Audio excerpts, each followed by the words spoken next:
Unit linked insurance plan, जिसका निवेश काफ़ी ज़्यादा प्रचलित है, क्योंकि इससे जो इंश्योरेंस का तो फायदा मिलता ही है, लेकिन इक्विटी का भी फायदा, बाजार में जो निवेश का फायदा है वो भी यहाँ पर एक टैक्स पेयर उठा सकता है। तो अगर इनकम टैक्स के दृष्टिकोण से बात करें मुकेश जी, तो यूलिप का फायदा कैसे लिया जा सकता है? आपने जैसे बताया, आजकल तो यूनिट लिंक्ड इंश्योरेंस प्लान्स जो हैं वो इतने पॉपुलर हो चुके हैं क्योंकि लोगों को इसमें एक ये कॉम्बो का बेनिफिट मिलता है। बाजार के जो फायदे हैं वो भी मिलते हैं और साथ साथ इंश्योरेंस का भी बेनिफिट उसके साथ कंबाइन हो जाता है।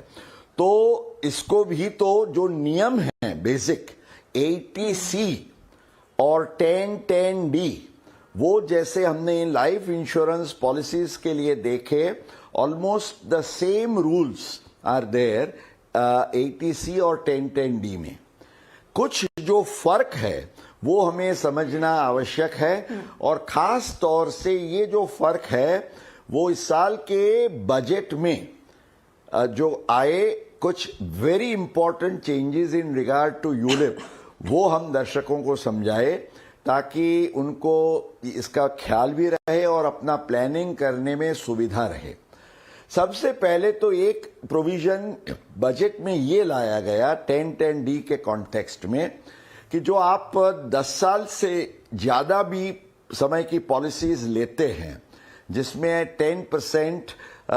से ज्यादा प्रीमियम पेमेंट है सम एश्योर्ड के संदर्भ में, तो वहां आपको फायदा नहीं मिलता है। पर 10% के अंदर है आपका प्रीमियम, तो भी ऐसे केसेस में एक विशेष प्रोविजन ऐसा किया गया है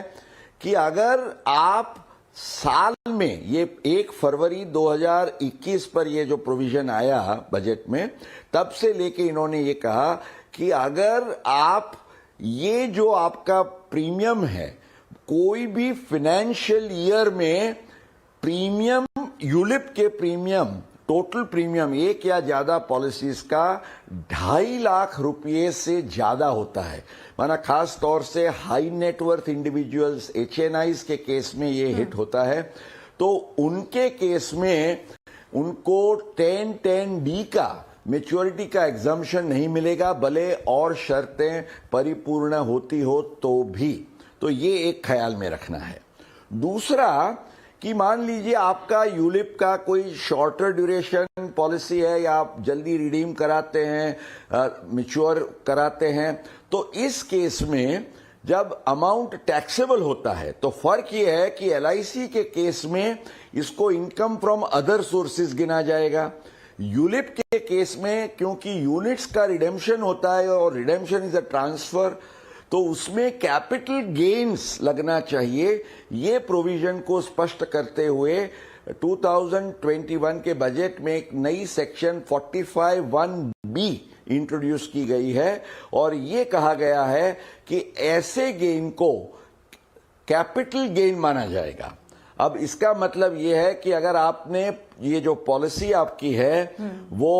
इक्विटी है और उसको 1 साल के लिए होल्ड किया है तो आपका लॉन्ग टर्म हो जाएगा या तो शॉर्ट टर्म रहेगा। और जिस पॉलिसी में इक्विटी का पूरा, इक्विटी ओरिएंटेड फंड के एट्रीब्यूट्स पूर्ण नहीं होते हैं, ऐसी पॉलिसीज के केस में जो 3 साल वाला नियम है उसके आधार से